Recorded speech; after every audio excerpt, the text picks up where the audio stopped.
Welcome to episode 6 of the Texas Porch. Regular staple this week in Texas sports and history will be coming up. Stay tuned on today's show. Buddy Nate Griffin from Fox 26 in Houston will be on for an update of all things in the Bayou City. This a Josh and JP exclusive episode along with buddy Mr. Griffin. Rapid fire housekeeping, a massive help to us is if you can subscribe to those podcasts. You should have these in your phone late Wednesday, early Thursday at the latest each week, and on the TexasPorch.com. And we'd really like to interact with you as well. So if you rate us 5 stars, drop a question in Apple Podcast, you can get your shout out. Had some folks asking about that. Hey, give me a shout out on the podcast. Well, rate us. This is not just a one-sided deal. You scratch my back, and we can get your name out there in the interwebs. But just rate us on Apple 5 stars. Ask us a question, get your point out, we'll give you a shout out. But you can also email us, texasporchpod@gmail.com. If this is your first show, get all your episodes to catch up on the TexasPorch.com. But really, you get to know us those first 2. You can skip around after that. But I am JP, my longtime buddies, and we have a podcast about the greatest state in all the land. That's what you need to know about for now. But sometimes it'll be more sports intensive, and our main point is to talk about just what's happening across the Lone Star State, when and if we ever get actual sports back here in the Lone Star State. But today I find it fitting, our first interview, one of my favorite people, and he can update us on the biggest city in our great state, but Nate Griffin of Fox 26 in Houston, and my guy on the Rice Owls football broadcast. Brother, how are you? Man, I'm great, man. Even good to be talking with you two guys. This is. I heard you say exclusive. That's great. That's fine. I love hearing that. But it's good to be with you two guys, man. No question. I miss you both. Yeah, Josh. I figured out of the friends, you get Josh on because you actually you know Josh among the other friends. Yeah. But hope that we can get you on from time to time because obviously Houston, kind of a big deal in our great state, and I miss being down there. But sure. It's kind of a generic opening for you, but just what's going on down there right now? We usually try to stick to the positive news, but just with COVID-19 in Houston, I looked up some Harris County numbers before we came on, 10 times more recoveries than deaths, but just since you're on air in your handsome form every morning, just what are y'all talking about down in Houston? How are things going down in your neck of the woods? I think right now the mayor is slowly trying to reopen the city, and I think that's a good thing. We're going to see some shopping retail shopping on the curb now. That's going to happen Friday. We're also going to see restaurants start to take a different direction, if you will, where you'll actually be able to do a little bit more or get closer to the restaurants in terms of eating, but still takeout is really what they want you to do. Still, social distancing is in effect, 6 feet apart from the next person. They want to make sure that stays in effect.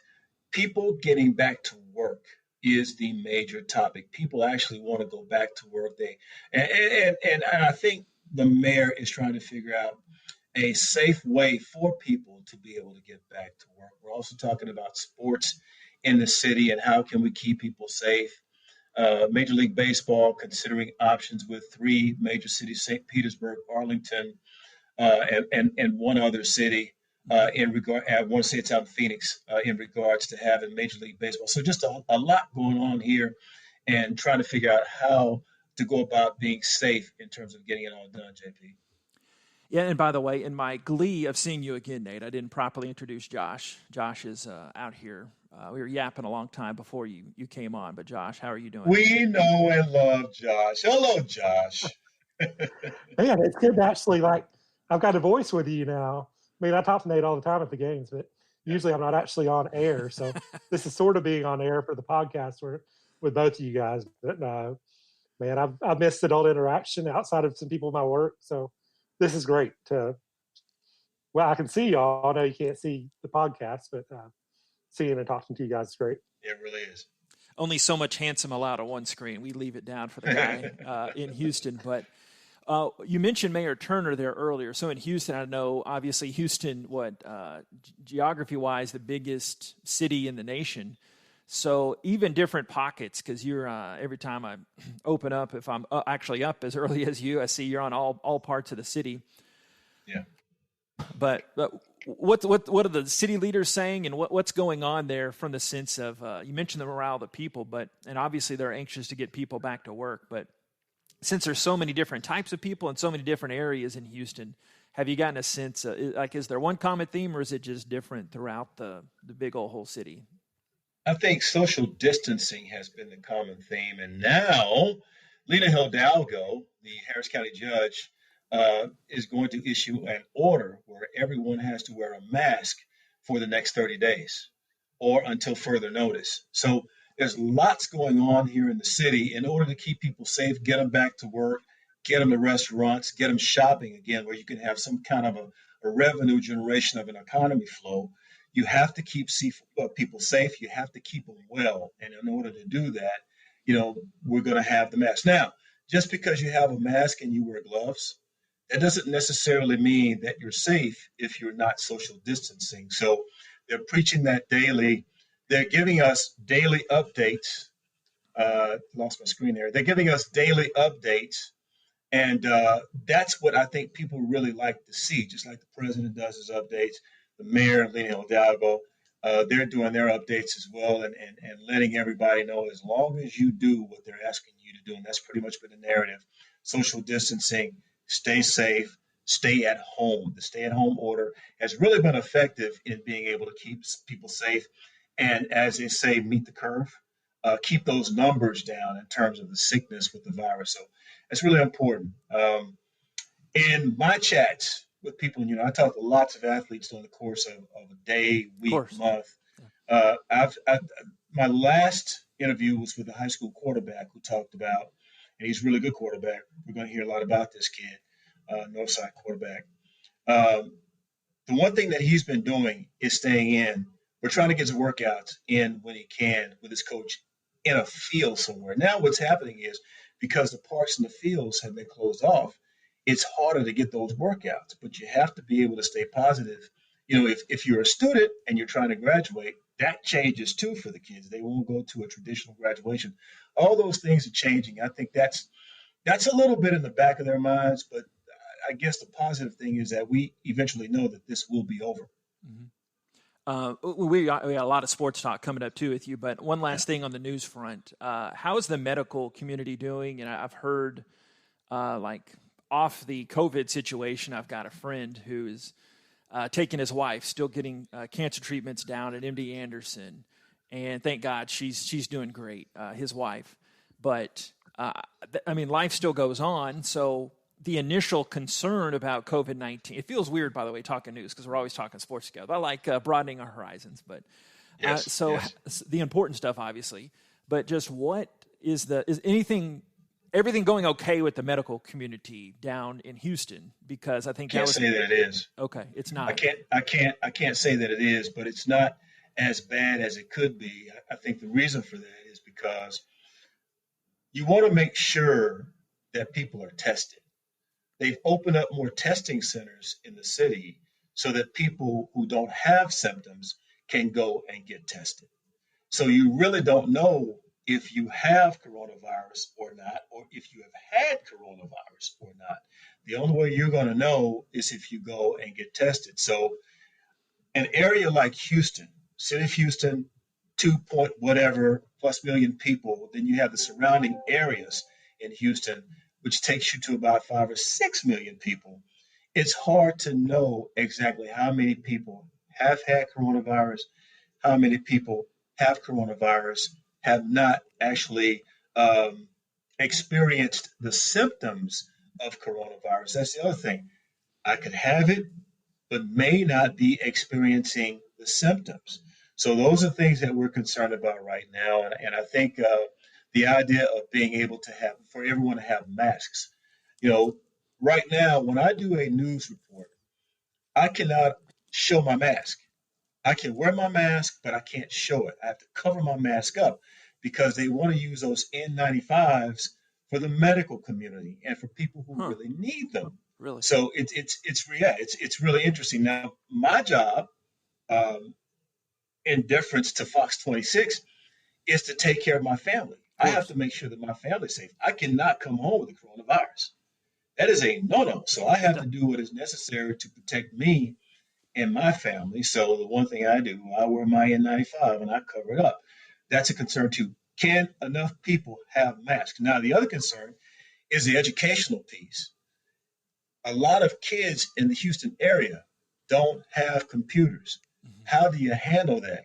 How do you keep those kids educationally sharp so that they can learn while they're at home? That's another issue. That's a big problem right there, JP. And I don't know how we're going to tackle it, but I'm kind of on the end of that as well. So we're working towards trying to help kids get computers. Yeah, Josh, jump in if you have anything. I just think that's what's so scary to me. Not scary. I just worry about, I guess, maybe scary, synonymous there, but just that we're just kind of at the start of this, that if this goes on another 9-10 months, we'll get more acclimated to it and used to doing it, but there's so many, and Josh and I here are in not necessarily rural Texas, but kind of definitely smaller than Houston. And just I worry about going on such a long time for people that can't get all those other services that other people can. Yeah, you have to be able to have, I guess, the wherewithal or the means to be able to get those other services. And I think the city is doing a good job. City and county are doing a good job in terms of trying to help. There are going to be people who are going to be out of jobs for quite some time. If you're not in the restaurant industry, if you're not in the retail industry, if you're not in the news industry, if you're not in what they call an essential job function, it's going to be very difficult, I think, for you to get a job. Now, here's the thing. When they start reopening the city, there'll be plenty of jobs. And to a certain degree, I still think that there are plenty of jobs now to be had for a lot of people. The only thing is that when they go to those jobs, so such as store stocker, when you go back to those jobs, you have to have all of the safety peripheral that you need. So when you take that job, you can keep you and your family safe. So getting a job, being able to feed those people who need to be fed. And some of our professional athletes have stepped up, but you have to understand that's a one-time deal. This is going to go on for quite some time. And how do we feed this many people in this big of a city? Yeah, you keep making me think of all these things. But the food shortage alone. Josh, butt in. Do you have anything for Nate Newsy, or are we going to go to sports? I want to tie in the sports and the news. Nate was talking about the laptops and stuff. I know Russell Westbrook donated 600 laptops or something like that. Yeah, 650.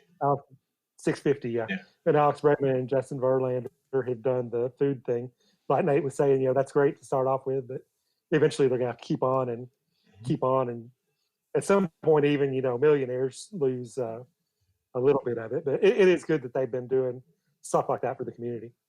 Well, the one gentleman who never seems to run out of money and heart is Mattress Mac. I just love him. He is such an icon in this city. He is so well respected. He and Tillman Fertitta are now starting to, I guess, in some way unite their efforts in terms of being able to help people. And I'm sure that there are other people who have means in the city who want to help people in the city. We don't necessarily know them all, but we know that Mattress Mac is certainly out in front. James Harden's out in front. You talked about Russell Westbrook being out in front. Chris Paul is getting into that. Alex Bregman, Justin Verlander. You're starting to see guys sort of get out in front, and help. But it is going to take a concerted effort from lots of people when you have this big of a city, and you have did you happen to see how many people filed for unemployment?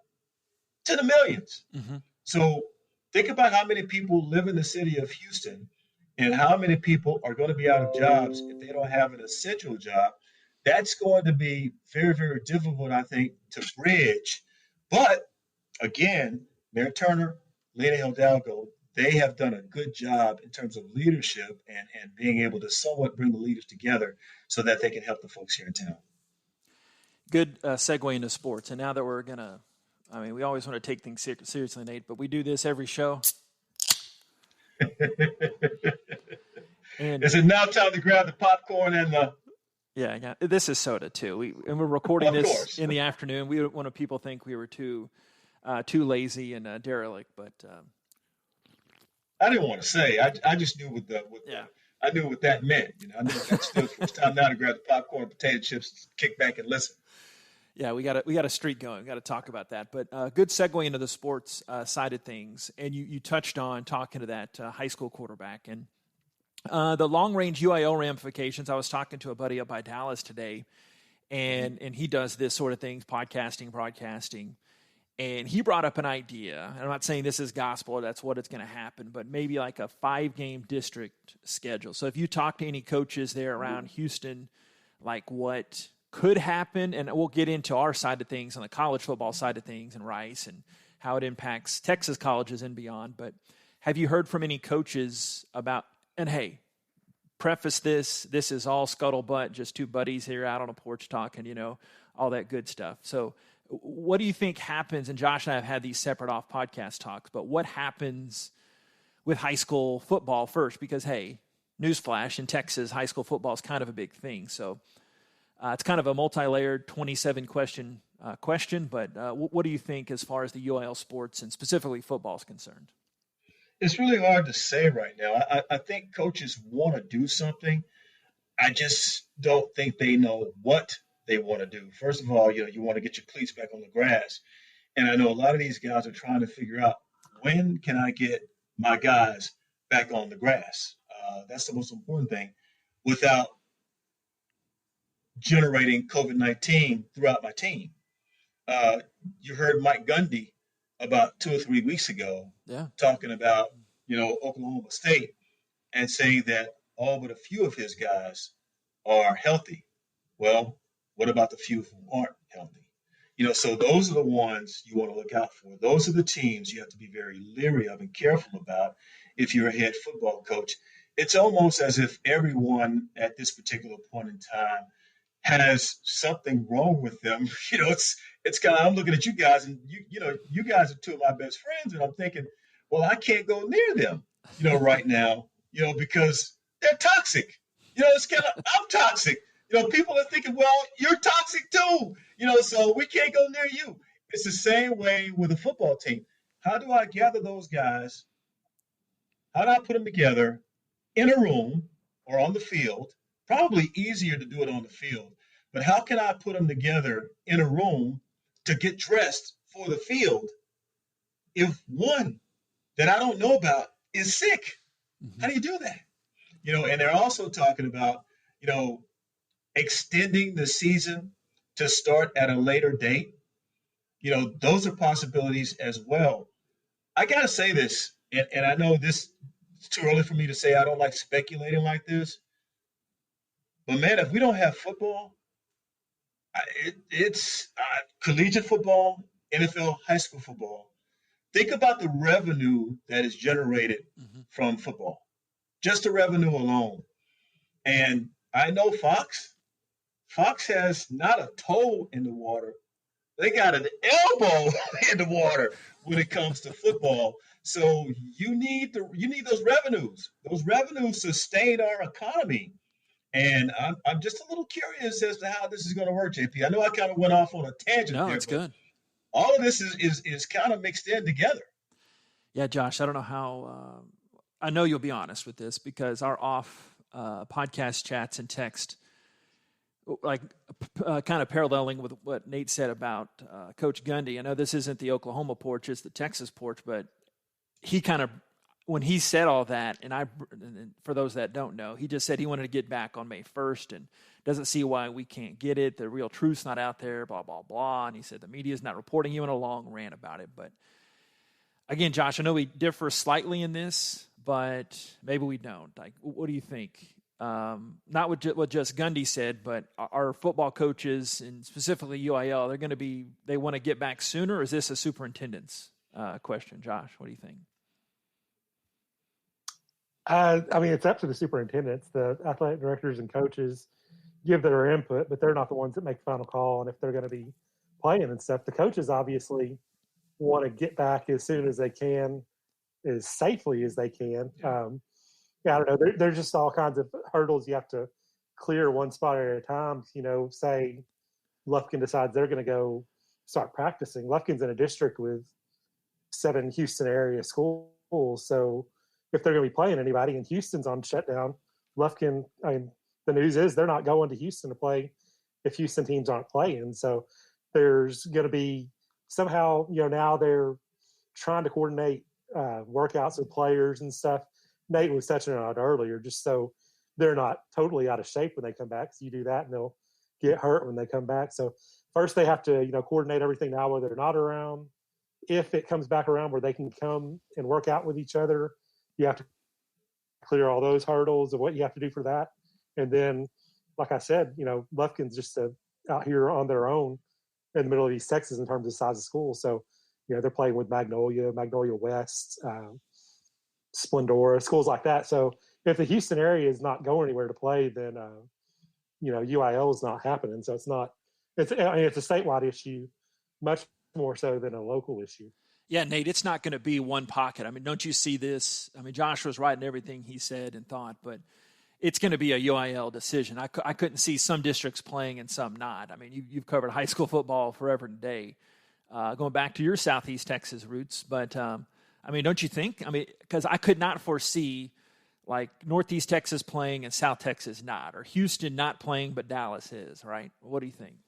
Well, here's the thing. We all know how people in Texas order their days. It's God, family, football. Okay? That's it. Those are the three most important items on most Texans' list.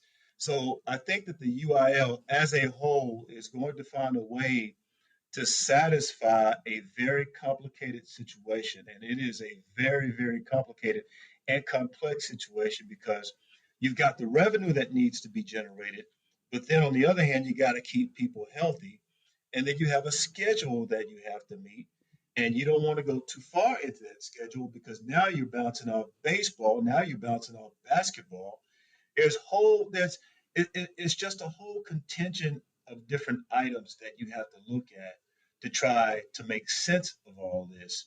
And if you don't go through the UIL to make that decision, then I don't think you have any kind of unity in regards to the correct decisions that need to be made. Sometimes I think you fall short with the decision making anyway, because there's going to be a part of that decision that somebody doesn't like. But I think to keep people healthy and to keep the sport healthy, I think the UIL is going to have to jump in there, and they'll probably work alongside the NCAA because it's already been stated. I think Mark Emmert said that if, along with the other college coaches and what have you, if the universities don't open, they're not playing football. Yeah. They're not playing college football. So I think that has to work in conjunction with the UIL. So the UIL is going to follow, I think, what the NCAA does.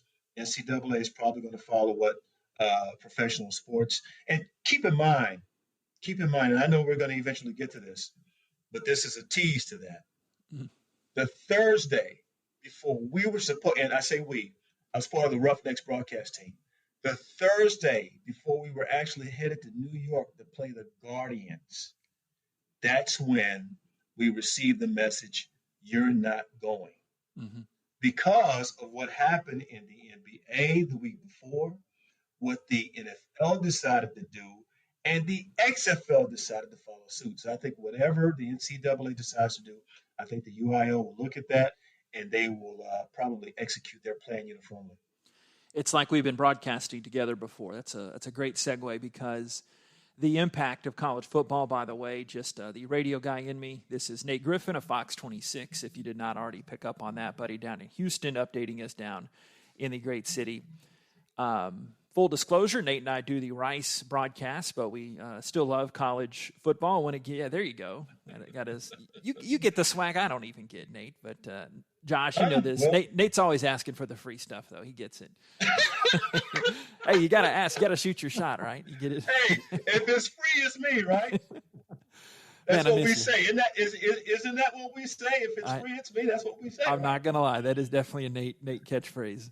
But again, we already hit on some of this. That's what worries me. And I said on previous podcast, I think it was last week, I don't think we're having it in the fall. I think the decision will have to come soon. Again, this is just me. I have no inside contact, no knowledge, just reading all the people smarter than I, that these decisions that have to be made for the next few months have to be made in the next few weeks. So I think we'll know sooner rather than later if we have college football. And then does that mean pushing it back and we have February, March, April, in a May bowl season across Texas. Nate, what do you think?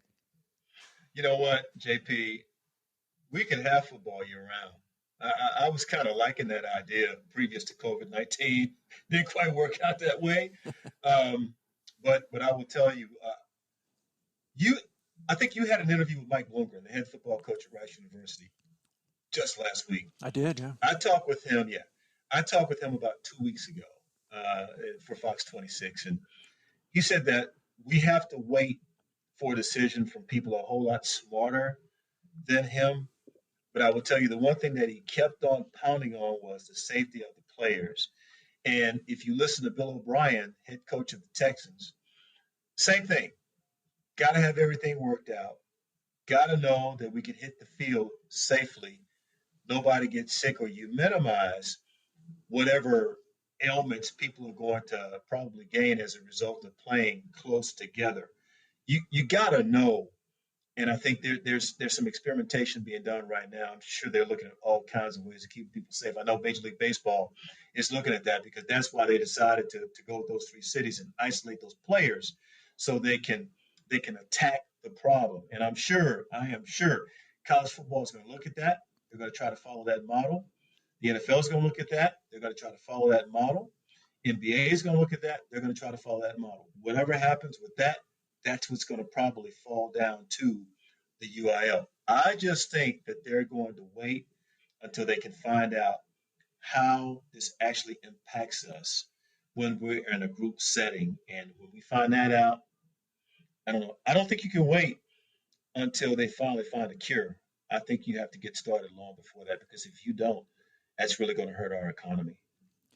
Josh, let's let Nate in our off podcast discussions. Don't you think I'm a little bit of a nervous Nelly, or am I being too, I don't know, am I being too cautious, Josh, or do you think you could actually have a scenario where you have college and high school football in the fall? Or am I just, for once, the negative one instead of the positive one?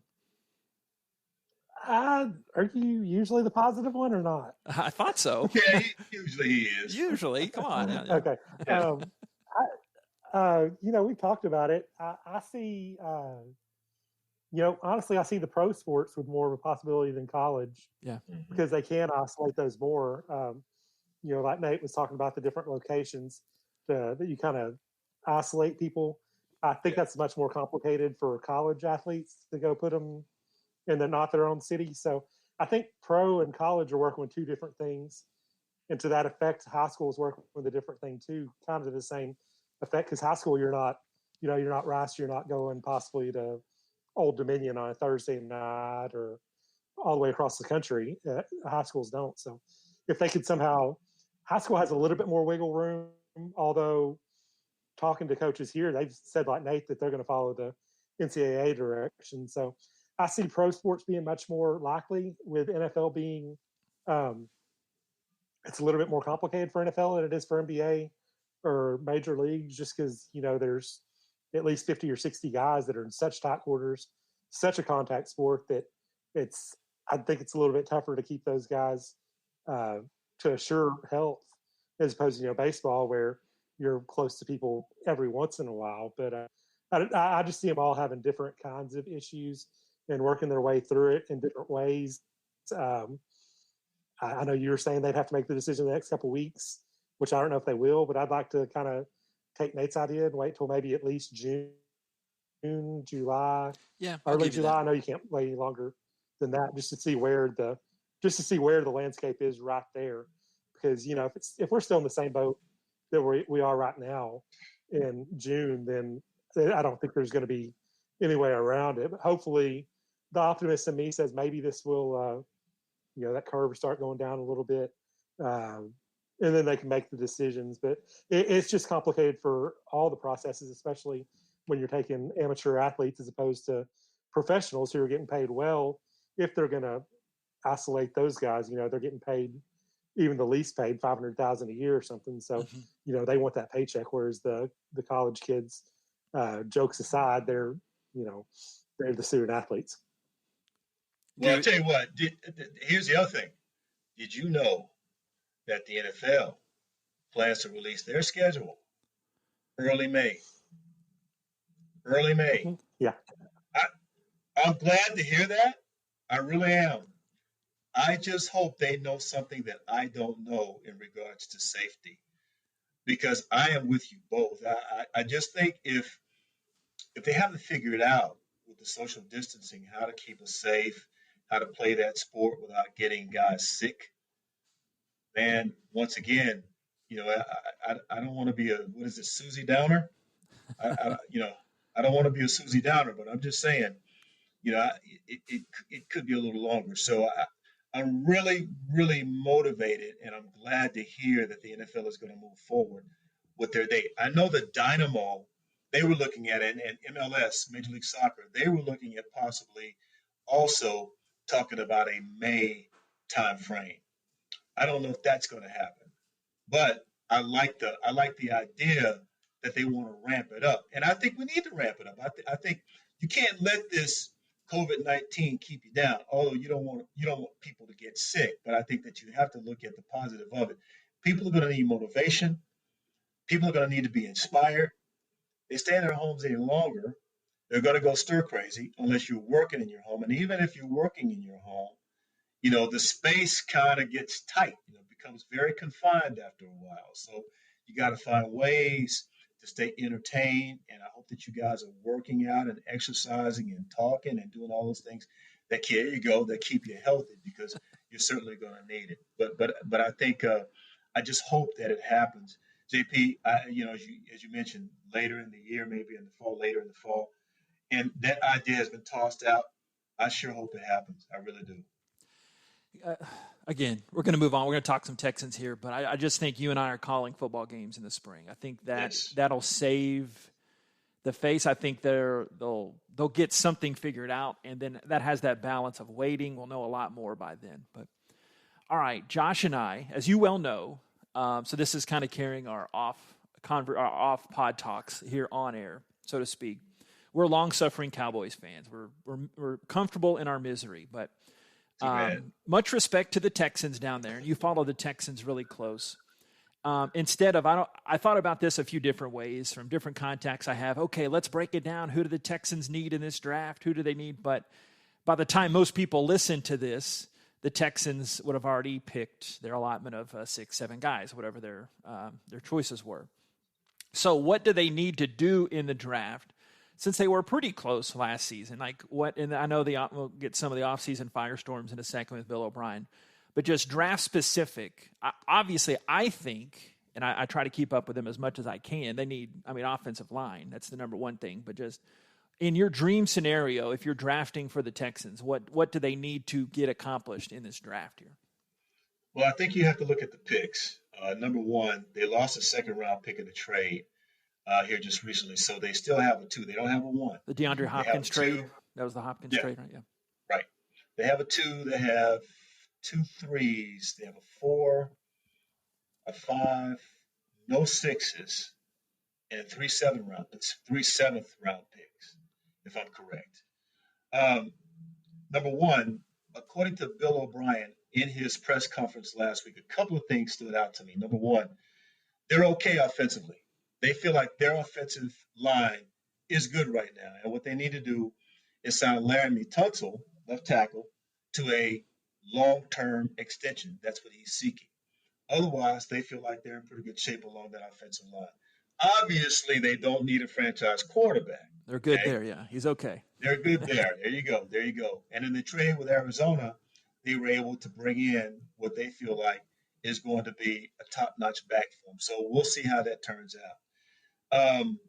Wide receivers, they feel like they have the guys. They've got if Will Fuller, the speed merchant, if Will Fuller can give them 14, 15, not to mention 16 games this year, I think they'll be in really, really good shape in the receiving corps. So they've got Kiki Kute, they got some other guys they can go to. That's Josh's boy right there. Is that Josh's guy? I've got an autograph. He signed a ball for my daughter when she was about 7 or 8 for her birthday, because he went to school here at Lufkin. So that's like her hero. She still got it in her room. So yeah, hometown boy, but he's up there in Houston. There you go. So this draft is receiver heavy. Mm-hmm. There's so many. I think Judy, the kid out of Alabama, might be if CC isn't the first receiver to go out of Oklahoma, it'll be Jerry Judy. So one of those two guys, not getting one of them. That ain't happening. Okay. It just depends on where the Texans decide to go in the latter rounds of the draft. But I think early on, they're going to go defensive line. They got to. They're looking at defensive end again. In Bill O'Brien's press conference last week with us, he talked about going defense first.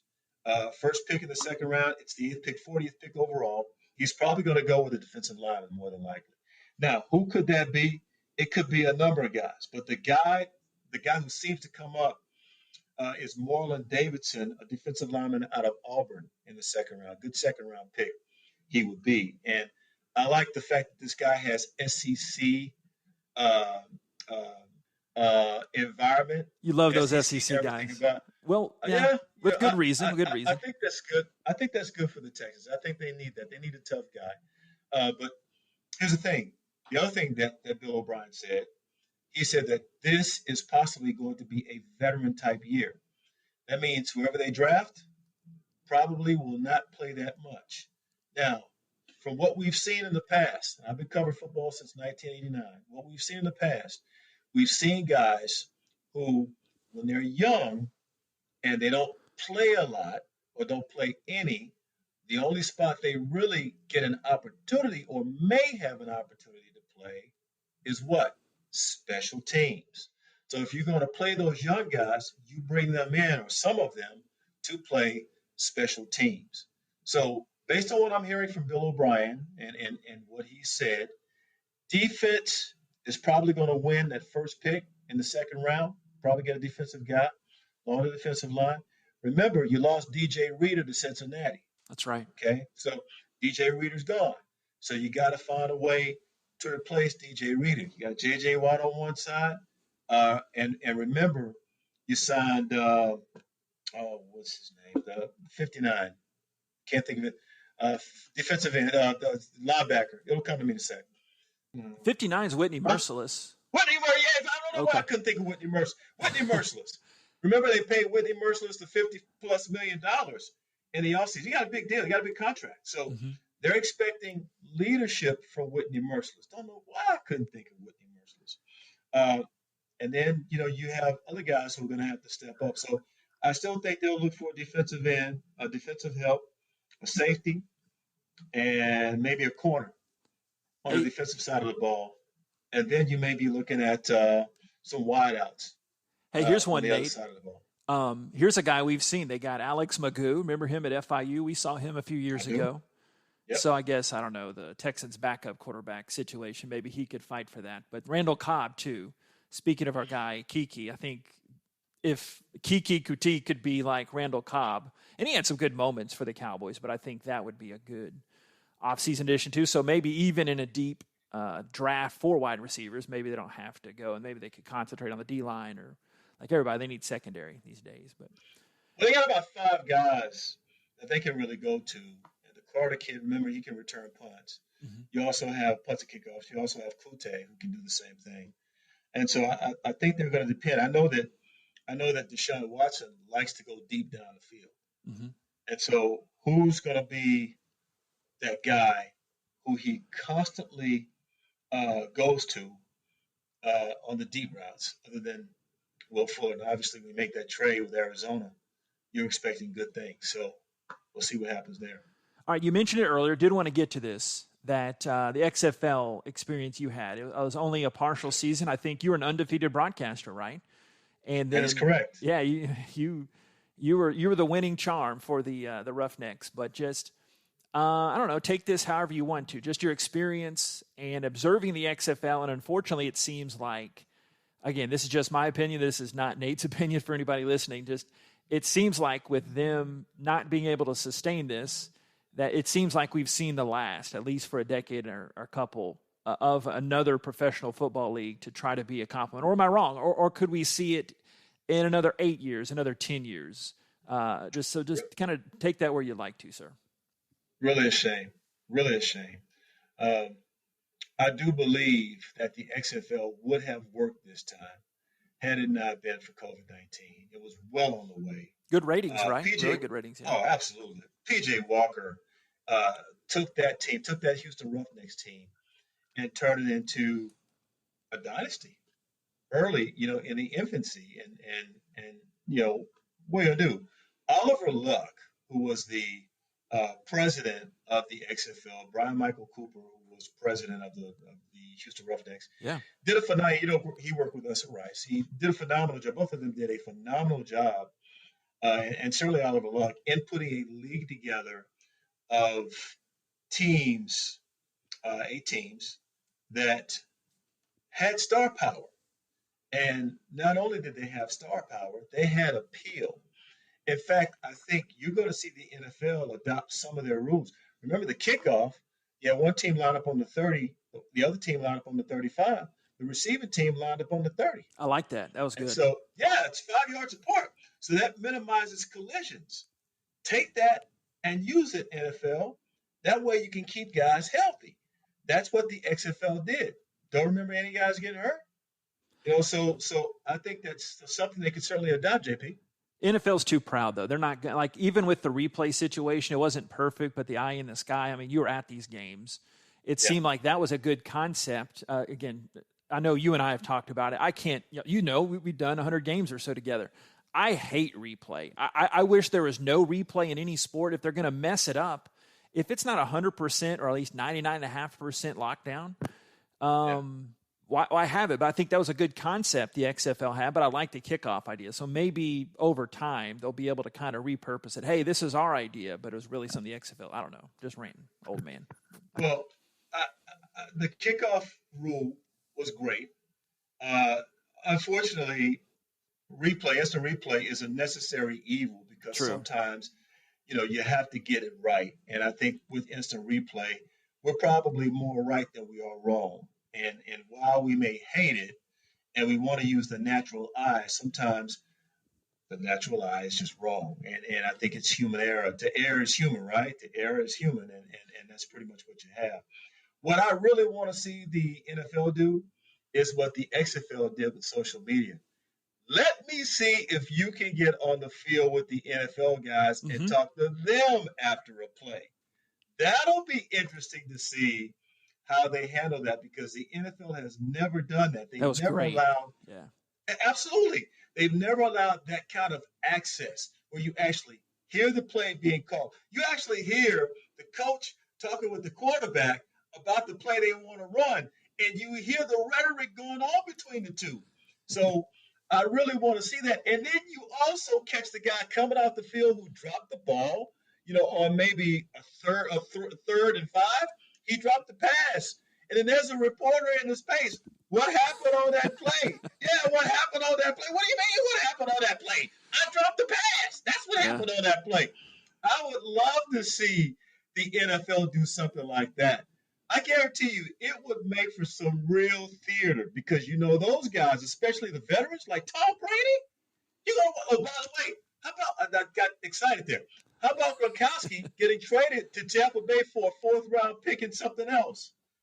All right, Nate, since we're doing the whole show here, you're on a special. I'm sure it's made its way down Houston way.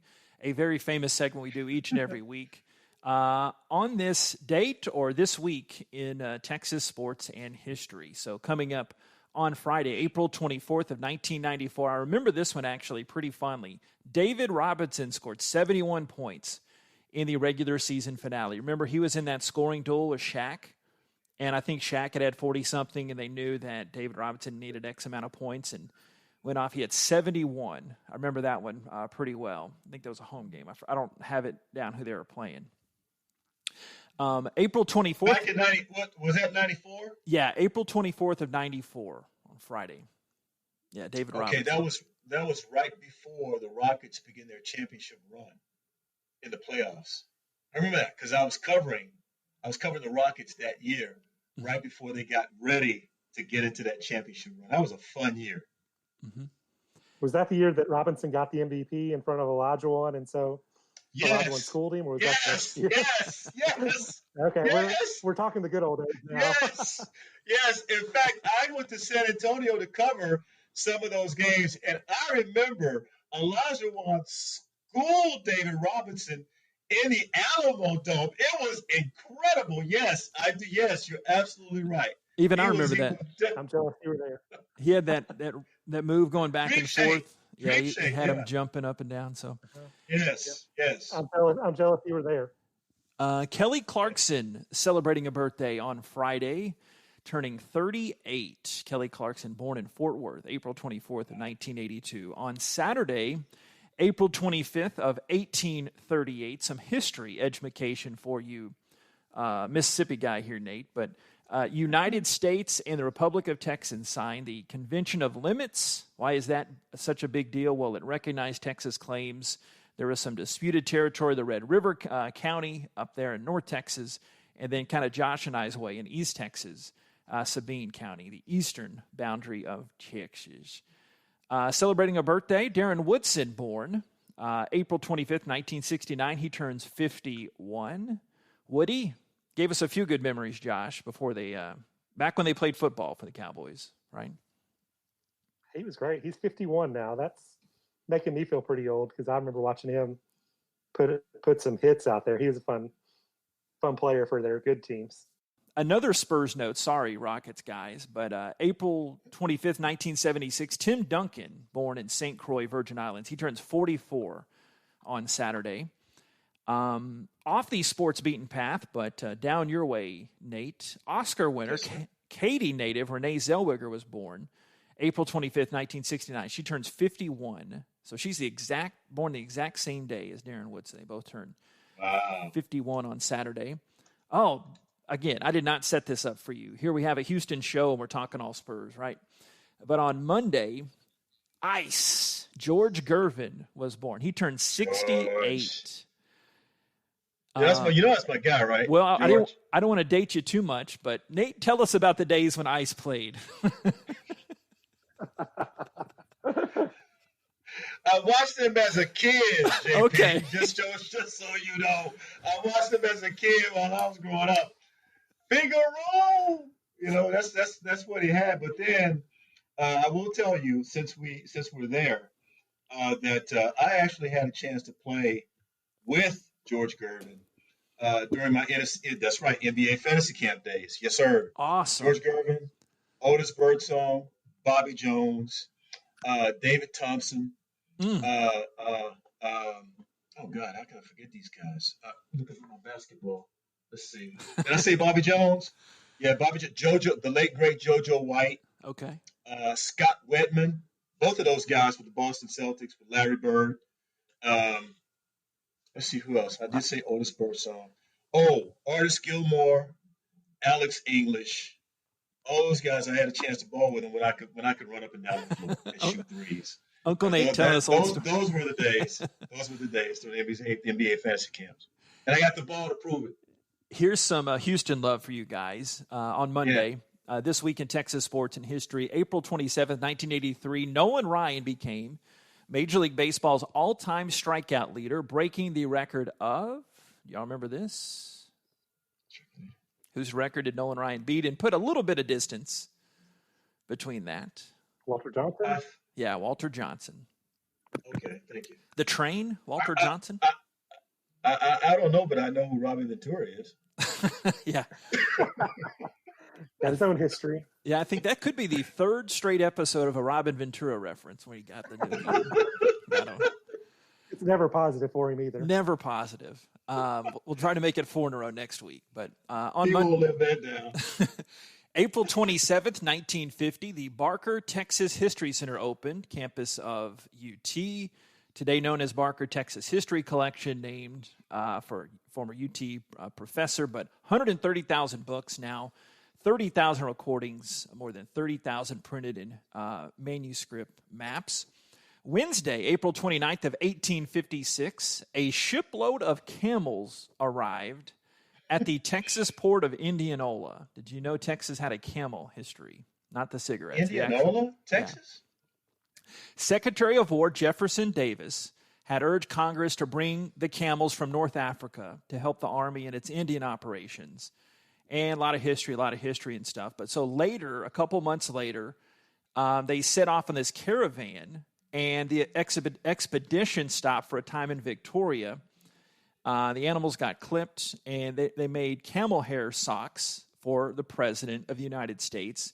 It goes on and on and on, but ultimately their experiment failed with camels. Imagine that in South Texas. But the handlers found the animals smelly, obnoxious, and hard to control. But I think that would work in West Texas, have the camels in the summer, but not in our climate. But escaped camels, they do say, actually roamed the desert for years and got into the folklore of Texas. So bet you did not know that.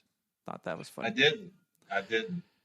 This Wednesday in 1554, 3 Spanish treasure ships were wrecked by a storm off Padre Island near present-day Port Mansfield. They say the names of the ship. They set out from Mexico. They meet into some conflicts with some Indians, and only one person survived. But there was like a million ducats, a currency, some kind of Spanish coin. So there was some coins lost, but they only got about half of that remaining. So maybe some of that's out there, but it's in the Corpus Christi Museum right now. I'd imagine back in the day they have a lot of wrecks. I think going down to Galveston at the time, they have a lot of wrecks in folklore history. But here's one for you, Nate. I know this is right down your alley. You hear this? All right. Celebrating his birthday, turning 87 on Wednesday, Willie Nelson, born in Abbott, Texas. He turns 87. Now, really? Now, Nate, what a lot of folks don't know about you, that at least I think I know, you're very musically versed, but have you ever been to a Willie Nelson concert? Knew you were going to ask me that. No, I have not. We haven't. I've never been to a Willie Nelson concert, but I have been to Gillies. Okay. Long time ago. Yeah. Old Gillies. Long time ago. Yeah. Yep. As a reporter, or as kind of participating in some line dancing? I could see you with your... Oh, no. I was definitely on my own. I was on my own with friends. That's right. So this is pre-Mrs. Nate days? Yeah, this is pre-broadcaster days, buddy. Okay. Oh, yeah. Good deal. Josh, any parting words? Do we talk next week? This week in history, my own personal note. Okay. My dad's birthday, which, on its own, outside of me, that's good. He was born on the same exact day as Mike Scott. So they both turned 65 on the 26th. Mike Scott, Astros great. So Mike Scott turned 65? They do. They were born. My dad was born on the same exact day, April 26, 1955. So that's my own little history. That's pretty cool, Josh. Happy birthday to your dad. Be sure to tell him that for me. I'm sure he will. I covered Mike Scott. I will. I covered him, and I just, when I see him in his uni going out to the mound or coming in from just having pitched a game, sitting in a press conference. So, wow, for me to imagine that he's 65, that is something else. All right, guys, we got to get out of here now, but have a great week, and we'll talk to y'all sooner than later. That'll do it for another edition of the Texas Porch, Texas Talk with a touch of sports. Remember to subscribe to the podcast, and you should have those in your phones late Wednesday, early Thursdays of each week. We'd really like to interact with you, so give us a 5-star rating, drop us a question in Apple Podcast, and get your shout-out. You can also email us, the Texas Porch, at texasporchpod@gmail.com. Have a great rest of this day or night. God bless, and we'll talk to you next week out here on the Texas Porch.